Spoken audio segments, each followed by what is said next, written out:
Hello. आज की class हमारी करंट अफेयर की क्लास है। और अपनी क्लास स्टार्ट करने से पहले मैं आपको बता दूं कि मतलब मैं आपसे डिस्कस ही कर लूं, बता क्या दूं कि आपके जो कमेंट आते हैं वीडियो के ऊपर वो मतलब आ रहे हैं बहुत सारे, और मैं मतलब पढ़ भी नहीं पाया हूँ अभी।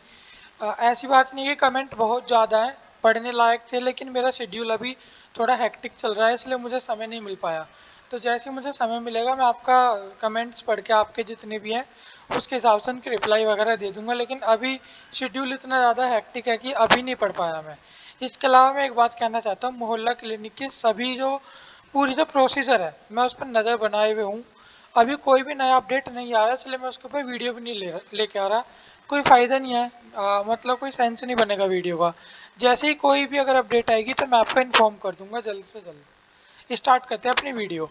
और शेड्यूल के हिसाब से मतलब आप देख रहे होंगे जो वीडियो है हमारी आगे पीछे आ रही है, लेकिन जो मैंने आपको शेड्यूल शेयर किया था जिस दिन जो सब्जेक्ट लिखा था वही सब्जेक्ट आ रहा है। हाँ, टाइमिंग है, मैं थोड़ा आगे पीछे डाल रहा हूँ। मेरी कोशिश यही है दोपहर और शाम के आसपास ही मैं वीडियो डाल दूँ सब। तो लगभग शाम से कोई डलती हैं सभी वीडियो। तो करंट अफेयर की क्लास स्टार्ट करते हैं, फिर इसके आगे जो भी सब्जेक्ट होगा उसकी क्लास भी आ जाएगी। और मैं कोशिश करूँगा आपको शेड्यूल कहीं ना कहीं शेयर कर दूँ ताकि आपको भी पता लगे किस दिन कौन सी क्लास आनी है। तो स्टार्ट करते हैं आज की क्लास। सबसे पहले, भारत के कितने नए वेटलैंड, एक इसे येलो कर लेते हैं, एक मिनट बस। हाँ, भारत के कितने नए वेटलैंड को वैश्विक रामसर साइट्स यह स्थल का दर्जा मिला है? आपको पता होगा रामसर साइट्स होती हैं एक, ये भारत के अंदर पहले कितनी थी? 49 थी।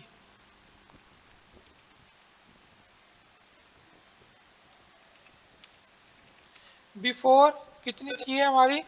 49। लेकिन अब क्या हो गई? नाउ। ओहो, चलो मैं ऐसे ही लिख रहा हूँ, ऐसे तो बहुत टाइम लग रहा है। नाउ ये 54 हो गई। अब इसके अंदर कितने की बढ़ोतरी हुई है?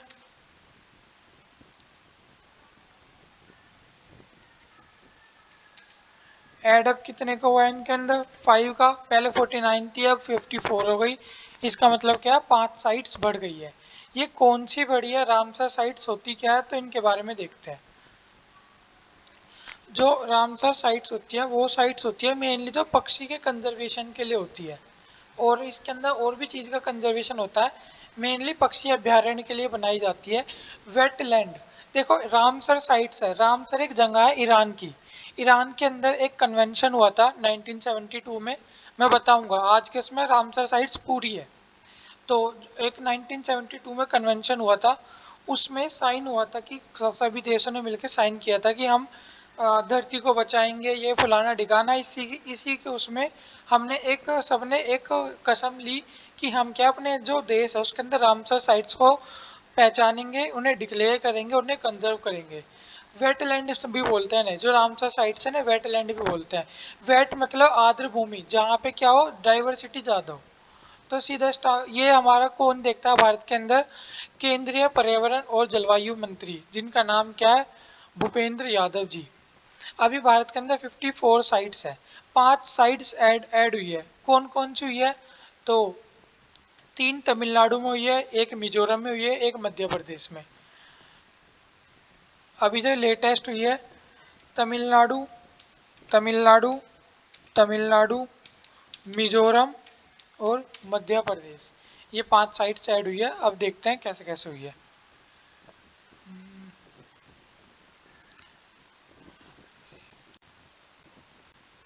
किस, अब ये जो साइट्स हैं उनके बारे में, किस राज्य में करीकिली पक्षी अभ्यारण्य को वैश्विक रामसर साइट्स का दर्जा मिला है? तो तमिलनाडु के अंदर ये साइट्स हुई है। अब आपको पता है ये सभी क्या पाएंगे? पक्षी अभ्यारण्य पाएंगे। तो जो पक्षी अभ्यारण्य है तमिलनाडु के अंदर करीकिली, इसके अंदर 100 से ज्यादा पक्षियों की प्रजाति थी और चेन्नई के पास है। भारत के तमिलनाडु में चेन्नई के पास। नेक्स्ट है पल्ली करनई। भाई अगर मैं प्रोनाउंसिएशन में थोड़ा सा भी गड़बड़ कर दूं तो आप उसे अंडरस्टैंड कर लेना, और वैसे मैं कोशिश करूंगा ठीक बोलूं। पल्ली करनई मार्स रिजर्व फॉरेस्ट किस राज्य में स्थित है, जिसे अभी रामसर साइट का दर्जा मिला है? ये भी कहाँ? तमिलनाडु के अंदर ही है। ये मतलब वेटलैंड को तो आर्द्र भूमि को तो पता ही है, एक तरह से हमारी भाषा में तो जोड़ बोल देते हैं, दलदल है, दलदल का जोड़ है मीठे पानी का। और बंगाल की खाड़ी के पास है, मतलब जो बंगाल की खाड़ी वाली साइड है उसके पास है, तमिलनाडु के अंदर ही। आप अपने दिमाग में मैप बिठा सकते हो। ये नीचे का हिस्सा है तमिलनाडु, यही था हमारा। कुछ वो कहाँ गया, लगभग इस तरह का। यहाँ पे क्या है, यहाँ केरल है ऐसे। तो ये जो बंगाल की खाड़ी वाली साइड है यहाँ पे प्रेजेंट है। किस राज्य में पिचवरम मैंग्रोव को वैश्विक रामसर साइट्स बना का दर्जा मिला है? तो ये भी तमिलनाडु के अंदर। ये भी मतलब यहाँ भी 180 से ज्यादा प्रजाति है, मैंग्रोव वन है। मैंग्रोव वन आपको पता होगा, वो सदाबहार वन होते हैं।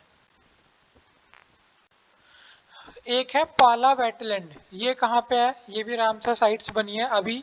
ये कहाँ, मिजोरम के अंदर है। पाला आर्द्र भूमि है मिजोरम के अंदर। बस इसे पालक झील के नाम से भी जाना जाता है। ये आप इम्पोर्टेंट चीज है, याद रख लेना। पेपर में आ सकता है कि कोई भी साइट्स देखे कि बताओ ये क्या ये रामसर साइट्स है, हाँ या ना बतानी है। मोस्ट प्रोबेबली ये जो 5 अभी जोड़ी है तो इनके अंदर से पूछा जाएगा। ये इससे पहले 2 और जुड़ी थी, 3 जुड़ी थी, और 2 या 3 उनके अंदर से पूछा जाएगा। किस राज्य के अंदर ये सांख्य सागर वेटलैंड को रामसर साइट्स माना गया है? तो मध्य प्रदेश के अंदर। जुलाई ये सारी वो है साइट्स इकट्ठी दिखा दी। ये है जो अभी पांचों की पांचों जोड़ी गई है, तमिलनाडु तमिलनाडु तमिलनाडु, मिजोरम और मध्य प्रदेश। अगर रामसर की बात करें, रामसर एक शहर है, ईरान का शहर है। 1971 के अंदर इसके अंदर कन्वेंशन हुआ, पूरी दुनिया के देशों ने मिलके हस्ताक्षर किए कि हाँ हम ही वो है, क्या बोल रहे हैं, हम ही वो है जो दुनिया को बचाएंगे, और हम ये करेंगे वो करेंगे फुलाना ढिकाना।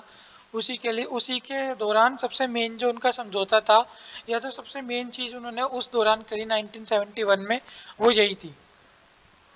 ये जो समझौता है 1975 में जाके लागू हुआ। इसका औपचारिक नाम अंतर्राष्ट्रीय मतलब अंतर्राष्ट्रीय महत्व जल पक्षी आवास के रूप में लिया, वेटलैंड बोलते हैं इन्हें। और किस नाम से फेमस है? रामसर साइट से। दोनों नाम याद रखना आपको, रामसर साइट्स भी बोल देते हैं, वेटलैंड भी बोल देते हैं। भारत इसमें कब, भारत ने हस्ताक्षर कब किए इनके इस मुहिम के अंदर? 1982 के अंदर किए। अभी तक जो 54 रामसर साइट्स है वो सारी की सारी यहाँ है।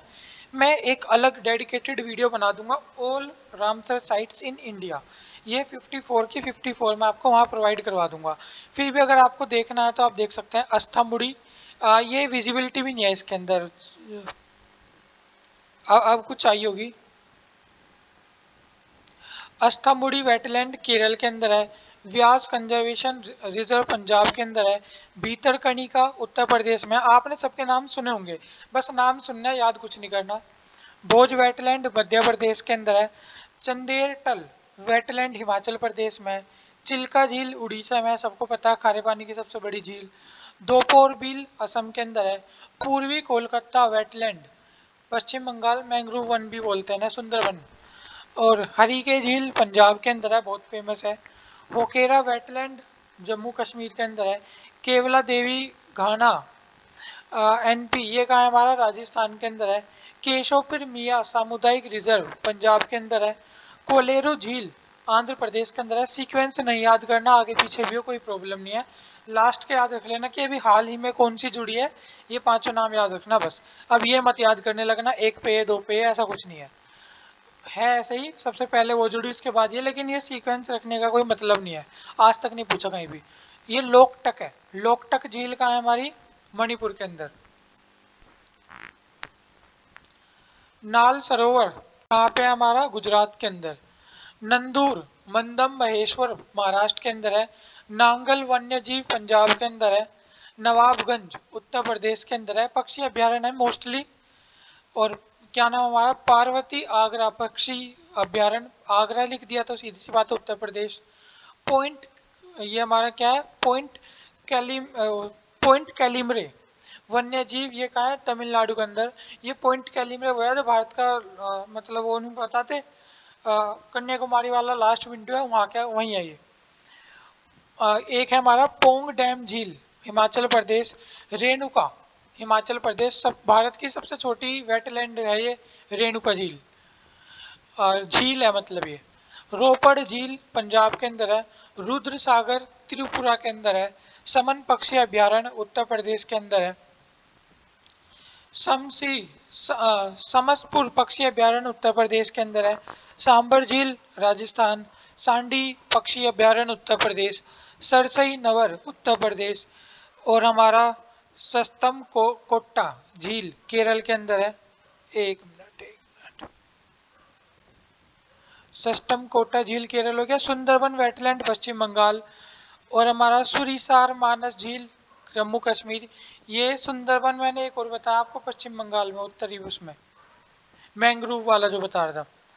ये हमारा तसो मोरी झील जम्मू कश्मीर। ऊपरी गंगा उत्तर प्रदेश। वेम्बनाड कोल वेटलैंड केरल के अंदर है। ये एक तरह से वैसी झील है, सबसे बड़ी लंबाई में इसके अंदर वो भी खेला जाता है ओणम के दौरान, बोट रेस वगैरह। कृत्रिम झील करके है ये कुछ, मैं एग्जैक्ट में एकदम से भूल गया अभी। वुलर झील जम्मू कश्मीर। आसन कंजर्वेशन रिजर्व उत्तराखंड। काबर ताल या कावर झील बिहार के अंदर। कीठम झील यूपी। लोनार महाराष्ट्र, सबको पता ही होगा। ये हमारी, ये इसलिए मैं कहता हूँ प्रोनाउंसिएशन में देखते रहना। इस्ताता सुपुक त्योसो और त्योसोकर झील लद्दाख के अंदर है। इतनी आड़ी तिरछाई समझ जाना, लद्दाख ही है सबसे ज्यादा बेकार नाम है। बेकार नहीं कहूँगा, मुझे नहीं पता इनका मतलब क्या है, तो मैं सॉरी कहता हूँ, मुझे नहीं पता नाम, लेकिन आप प्रोनाउंसिएशन में तो बिल्कुल जी हिला दी। सुल्तानपुर राष्ट्रीय उद्यान हरियाणा के अंदर है। भिंडावास वन्य जीव अभ्यारण्य हरियाणा के अंदर है। थोल झील गुजरात के अंदर है। वादना आर्द्रभूमि गुजरात के अंदर है। हैदरपुर उत्तर प्रदेश के अंदर है। ये खिजाड़िया अभी ऐड हुआ है गुजरात के अंदर। बखीरा कहाँ हुआ है, उत्तर, ये क्या बोलते हैं सर, उत्तर प्रदेश के अंदर। अब बाकी तो अब आप देख ही रहे 5 के 5। तमिलनाडु के अंदर क्या है, करिकिली पक्षी। पल्लिक नई मार्स तमिलनाडु के अंदर। पिचवरम और पाला और साक्य सागर, ये लास्ट के हमने बताई थी। भारत का सबसे बड़ा रामसर स्थल कौन सा है, सुंदरबन डेल्टा। भारत का सबसे पहला कौन सा है, चिल्का झील उड़ीसा और केवला देवी राष्ट्रीय उद्यान। दुनिया का सबसे पहला साइट कौन सा है, कोबोर प्रायद्वीप ऑस्ट्रेलिया। भारत का सबसे छोटा कौन सा है, रेणुका झील। नेक्स्ट है, वर्ल्ड बैंक ने किस भारतीय को चीफ इकोनॉमिस्ट और सीनियर वाइस प्रेसिडेंट के रूप में नियुक्त किया, तो इंदरमीत गिल। इनसे पहले भी एक, मतलब जस्ट पहले नहीं, इनसे पहले भी एक भारतीय रह चुके हैं जिनका नाम कौशिक बसु है। 2012 से 16 तक ये भी क्या थे, चीफ इकोनॉमिस्ट थे। अब इंद्रमीत गिल चीफ इकोनॉमिस्ट है। हाँ, दिल्ली स्कूल ऑफ इकोनॉमिक्स से पढ़े हैं और अलग अलग जगह दुनिया भर का काम कर रखा है, ठीक है। नेशनल स्टॉक एक्सचेंज के सीईओ और एमडी का पदभार किसने संभाला, ये बहुत ही इंटरेस्टिंग है, आशीष कुमार चौहान।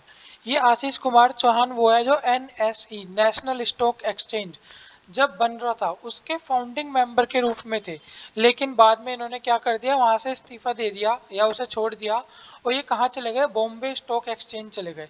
डायरेक्ट ऐसे नहीं गए, इनकी अगर हम जर्नी सुने, कुल मिला के मैं आपको बता दूं, ये बॉम्बे स्टॉक एक्सचेंज के भी सीईओ और एमडी रह चुके हैं, और नेशनल स्टॉक एक्सचेंज के भी सीईओ और एमडी बन चुके हैं। भारत की दोनों ये कंपनी है, शेयर मार्केट की दोनों के अंदर रह चुके हैं। तो अगर इनके बारे में करें, इंजीनियरिंग कर रखी है इन्होंने।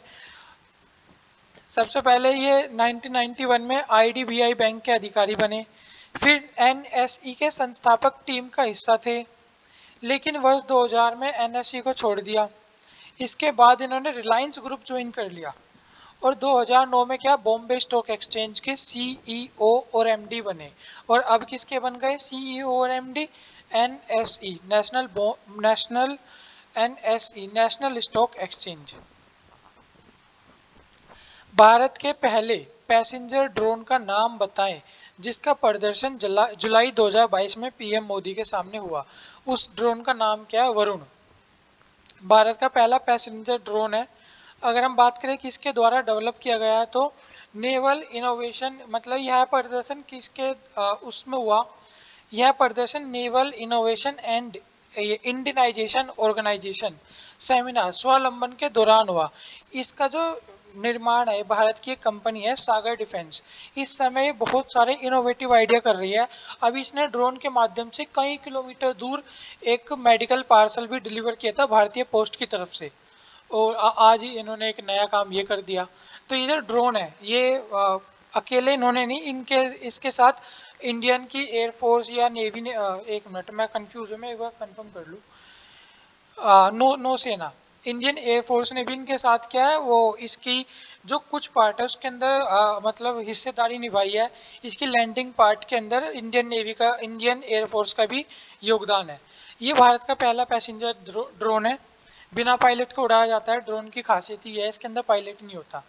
130 किलोग्राम के वजन को उठा सकता है। अब उसके अंदर मानव हो चाहे कुछ ही हो, और अभी एक इंसान को ले जाने की इसकी आदत है। बहुत से है ना कि 130 में तो हम 3 बन जाएंगे, तो हम 3 इंसान को ले जाओ, नहीं, इसके अंदर भी एक इंसान को ले जाने की है।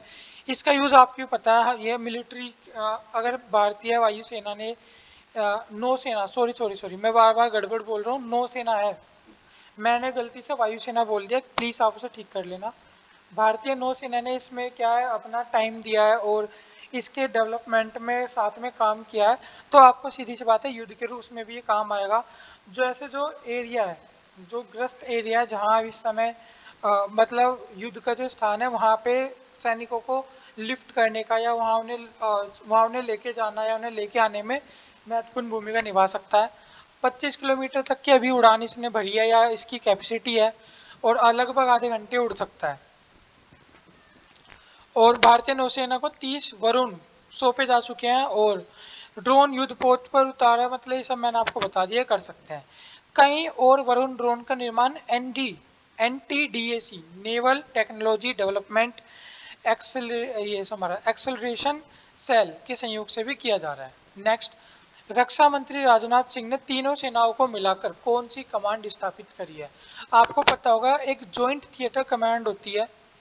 ज्वाइंट थिएटर कमांड होती है जहाँ पे एक ऐसी जगह जहाँ पे सेनाओं के तीनों प्रमुख, जो सेनाओं के जो तीनों अधिकारी होंगे ना, उनके ऊपर एक अधिकारी है, उनमें से एक अधिकारी को इलेक्ट कर लिया जाता है कि भाई इस टाइम से लेकर इस टाइम तक तुम यहाँ के हेड हो, तुम्हारा जो फैसला होगा नौसेना भी मानेगी, वायुसेना भी मानेगी, थल सेना भी मानेगी, जल थल वायु तीनों सेनाएं मानेगी। इसे ज्वाइंट थिएटर कमांड कहते हैं। इसी तरह की कमांड हमने कहाँ बना रखी है? अंडमान निकोबार द्वीप समूह पे भी बना रखी है। तो इसके बारे में भी थोड़ा डिस्कस कर लेते हैं। राजनाथ सिंह का एक बयान भी आपने सुना होगा, पीओके के ऊपर इनका बहुत फेमस अभी बयान हुआ है कि जो पीओके के अंदर जो हिस्सा है अमरनाथ वाला, जो भगवान अमरनाथ का जो मंदिर है वो तो हमारे हिस्से में है, लेकिन एक जो माता शारदा का जो मंदिर है वो पीओके वाले हिस्से में है फिलहाल। तो इन्होंने बस एक ऐसी बयान दिया है, इनके बयान पे न जाके इन्होंने ये कहा है कि भाई माता शारदा को भी हम, माता शारदा उधर है और बाबा अमरनाथ इधर हैं, तो बहुत जल्दी ये हमारा अभिन्न हिस्सा है। एक संकेत दे दिया कि हम हो सकता है आने वाले टाइम पे पीओके को अपने अंदर मिला ले, और मिला लेंगे तो अच्छी बात है। ये ऐसी बात ही नहीं है कि मैंने कोई खुफिया जानकारी जाहिर कर दी। उन्होंने साफ साफ बोला, दुनिया भर के न्यूज़ चैनल इसे अब इसे डिलीवर कर चुके, न्यूज़ को बता चुके, इसलिए अब इसे बताने में कोई हर्ज नहीं रहा, क्योंकि इसे बिल्कुल भी गोपनीय नहीं छोड़ा। और अगर इसे इस चीज़ को कॉन्फिडेंशियल रखना होता तो राजनाथ सिंह जो है ये बयान ही नहीं देते। तो मेरे ख्याल से तो पहले काम कर देना चाहिए, अगर ये हमारे पीओके वगैरह पहले से ले ले तब बोल दे तो भी ज़्यादा अच्छा रहेगा। ये एक तरह से हमने उनके कान खड़े कर दिए, वो अब इधर उधर भागने स्टार्ट कर देंगे कि देखो ये कैसे कैसे बयान दे रहे हैं, भारत वाले में डरा रहे हैं, हम धमक गए, हम तो सहम गए, इस तरह के बयान देने स्टार्ट हो जाएंगे पाकिस्तान की तरफ से भी। खैर उन्होंने भी एक बयान दिया कि भारत की जो बात है ये नॉन सेंस बात है, कुछ इस तरह करके कमेंट है, ठीक है हम उसमें नहीं जा रहे अभी। ज्वाइंट थिएटर कमांड की बात करते हैं, ये एक ऐसी जगह है जहाँ तीनों सेनाओं के कमांडर, तीनों सेनाओं की जगह अलग अलग कमांडर की बजाय एक ही कमांडर होता है। एक ज्वाइंट कमांड को थिएटर कमांड कहते हैं। भारत में कितने सर्विस कमांड है? तो देख लो, भारत के अंदर दो सर्विस कमांड है। एक तो अंडमान निकोबार के अंदर है, एक है strategic forces command. Theatre command system का सिद्धांत पर एएनसी एकमात्र ऐसा कमांड है जो नौसेना वायुसेना का संचालन करता है। अब जो हम ज्वाइंट थिएटर कमांड बना रहे हैं, इसके अंदर जल थल वायु तीनों का हम कवर कर रहे हैं। कवर इस एएनसी के अंदर भी है, लेकिन हमने यहाँ इंक्लूड नहीं कर रखा ऑफिशियली, क्योंकि वहाँ थल सेना का अभी इतना ज़्यादा सिग्निफिकेंट रोल नहीं है। तो बात कर लेते हैं 2001 के अंदर भारत ने पोर्ट ब्लेयर है जो अंडमान निकोबार का, वहाँ ये स्थापित करी थी। यहाँ पे जो तीनों सेनाओं के जो हेड होते हैं, बारी बारी से कि भाई 4 महीने तुम हेड रहोगे, अगले 4 महीने, 4 महीने जल सेना के हेड हो गए, 4 महीने थल सेना, 4 महीने वायुसेना, इस तरह क्या है रोटेशन करते रहते हैं। जो इससे फायदा क्या होता है, मान लो अचानक से हमने एक वो भी बना रखा है, वैसे तो आपने देख रखा होगा स्ट्रेटेजिक फोर्सेस कमांड, ये स्पेशली बना रखा। मान लो कभी ऐसा काम आ गया, युद्ध का स्थान हो गया, तो मान लो थल सेना है, थल सेना लड़ने जा चुकी, उन्हें एयर सपोर्ट चाहिए, तो पहले वो बात करेंगी अपने लेवल के अधिकारी से, फिर वो अपने उनका लेवल का अधिकारी वायुसेना से करेगा, इंडियन एयरफोर्स से कहेगा कि भाई हमें एयर सपोर्ट चाहिए, we need air defence mechanism या एयर सपोर्ट जो भी चाहिए होगा उन्हें, S-400 जैसे मैकेनिज्म भी, या फाइटर पायलट वगैरह, फाइटर प्लेन वगैरह। अब वो जो अपने लेवल के अधिकारी से की वायुसेना से, वो उससे ऊपर, वो उससे ऊपर, उसके ऊपर जाएगा, फिर सबसे ऊपर एयरफोर्स के जो अधिकारी होगा उनके से बात होगी, फिर वो कंफर्मेशन लेगा थल सेना के सबसे ऊंचे अधिकारी से, फिर दोनों मिलके ये चीज़ कहाँ भेजेंगे, राष्ट्रपति को, कि हमें इमरजेंसी में चाहिए। वो क्या करते हैं, पत्र भेज के और सीधा अपना काम कर देते हैं, क्योंकि ये काम बहुत फास्ट होता है, तो वहाँ से राष्ट्रपति से अनुमति लेंगे, फिर वापस वो चीज़ नीचे जाएगी, अपने एयर जो पायलट्स वगैरह ने आदेश देंगे, ये प्रोसीजर थोड़ा सा लेंथी हो जाता है। इसलिए ये क्या है, जॉइंट कमांड बना दी है, जो इस समय मान लो 4 महीने का टाइम पीरियड के अंदर भी थल सेना का हेड बना हुआ है इनका कमांड। एएनसी का एग्जांपल ले लो या स्ट्रेटेजिक कमांड का ले लो, या भी जॉइंट का कमांड का ले लो। अब जो थल सेना का है उन्हें एयर डिफेंस चाहिए, तो वो क्या है, अब सीधा उन्हें वायुसेना वालों से बात नहीं करनी है, थल सेना वाला हेड है, वो क्या करेगा, मतलब उनके पास सजेशन के लिए रहते हैं, उनके पास तो स्पेसिफिकेशन है नहीं एयर डिफेंस की, तो जो उनके पास सजेशन वाले लोग होते हैं उनसे सजेशन लेके कि हम कितने एरोप्लेन भेज सकते हैं, कितना हमारे लिए सेफ होगा, क्या होगा, ये ये चीज़ डिस्कस करेंगे, और तभी के तभी आदेश जारी कर देते हैं कि हाँ इन्हें एयर एयर डिफेंस मैकेनिज्म या इन्हें एयर सपोर्ट प्रोवाइड करवा दो। ये थोड़ा सा फास्ट होता है, और साथ में राष्ट्रपति से भी भेज देते हैं पत्र, या हॉट मेल से, या हॉट कॉल कर लेते हैं, कि हॉट कॉल का मतलब होता है सबसे पहले उनकी कॉल जाएगी, और किसी की भी कॉल होगी कट हो जाएगी, उनकी कॉल जाएगी और वहाँ से बात हो जाएगी। इस तरह करके ये प्रोसीजर होता है। दुनिया में और हमारे भारत के अलावा और कोई भी है जिसने ऐसा काम कर रखा है? हाँ, अकेले 30 खान हम नहीं है, बतेरे हैं। अमेरिका ने भी ये कर रखा है, सबसे पहले अमेरिका ने ये लागू किया था। रूस के पास 5 थिएटर कमांड है, चीन के पास 5 पीस टाइम जियोग्राफिकल कमांड है, चीन के पास वेस्टर्न कमांड भारतीय सीमा से लगे क्षेत्र के पास भी है, ठीक है। किस महाद्वीप पर गतिविधि की निगरानी के लिए लोकसभा ने इंडियन आर्कटिक बिल 2022 पारित किया है? तो भाई अंटार्कटिका के अंदर, आपको पता होगा अंटार्कटिका एक ऐसा, जैसा हम कहते हैं ना कि 7, एशिया हो गया, यूरोप हो गया, अफ्रीका हो गया, क्या बोलते हैं ना, वो महाद्वीप बोलते हैं, महाद्वीप, 7 महाद्वीप हैं। इसके अंदर एक अंटार्कटिका महाद्वीप है जिसे बोलते हैं नो मैन लैंड। इसके अंदर कोई भी आदमी नहीं रहता, जलवायु बलवायु कुछ भी नहीं है, और वाइट, इसे वाइट आइलैंड भी बोल देते हैं, सफ़ेद महाद्वीप भी बोल देते हैं, तैरता हुआ महाद्वीप भी बोल देते हैं। इसे बोलते तो है कि नो मैन लैंड है, इसके अंदर कोई भी आदमी नहीं होगा, लेकिन कहने के बावजूद भी यहाँ दुनिया भर के आदमी है इस समय भी। यहाँ पे क्या, हर देश ने अपनी अपनी लैब खोल रखी है कि हम यहाँ तो भी रिसर्च कर रहे हैं, उनके वहाँ उनके यहाँ कमी पड़गी, यहाँ पे उन्हें जगह मिली रिसर्च खोलने की, लेकिन उन्होंने नियम बना रखा है कि यहाँ हम कोई भी परमाणु विस्फोट नहीं करेंगे, खनन गतिविधि नहीं करेंगे कि हाँ भी खोदना स्टार्ट कर दिया बर्फ को, या कोई भी ऐसा काम नहीं करेंगे जिससे क्या है इन्वायरमेंट को कोई थ्रेट पहुंचे। ऐसा इन्होंने पहले से ही कह रखा है, फिर भी लेकिन इन्हें आना जरूर था यहाँ।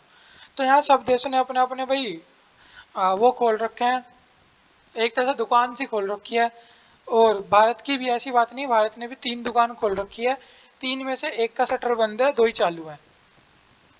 और क्या नाम, इस बिल के अंदर मतलब इन्होंने यही कह रखा है कि यहाँ कभी भी मिलिट्री नहीं आएगी, जिसकी जो दुकान जारी कर रखी है वो ही है, ये नहीं बढ़ाता चला जाए कि यहाँ भी मतलब बराबर में एक और खोल दी, एक और खोल दी, कोई देखने वाला तो है नहीं, खोल देंगे दुनिया भर का अपनी, ऐसा कुछ नहीं है, जितनी दुकान अलाउ कर रखी है। और एक और खास बात, जितनी भी यहाँ दुकानें हैं, दुकानें का मतलब समझ रहे हो ना, रिसर्च सेंटर, जितने भी रिसर्च सेंटर हैं उनके अंदर एक खास बात क्या है कि कोई भी इंसान किसी के भी रिसर्च सेंटर में जा सकता है।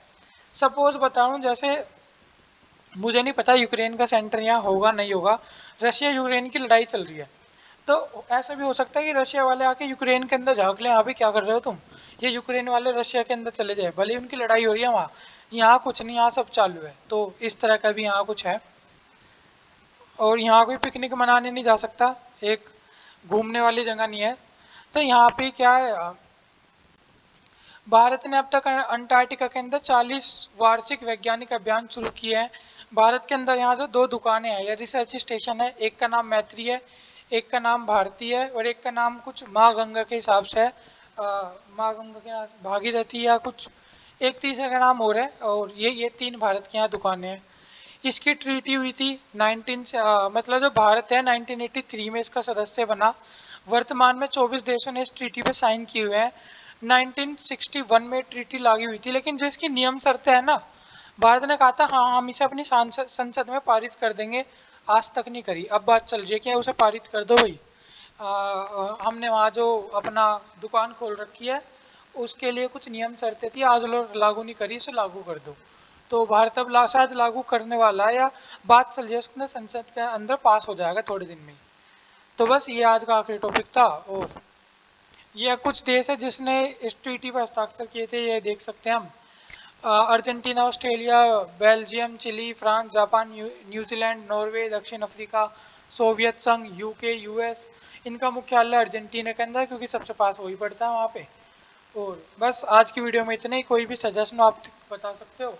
और जो आपके कमेंट्स हैं वो मैं, जब मुझे थोड़ा सा टाइम मिल जाएगा, मैं देख के उस हिसाब से रिएक्ट कर लूँगा वहाँ और आपको रिप्लाई दे दूँगा। आज की वीडियो में इतना ही, थैंक यू सो मच।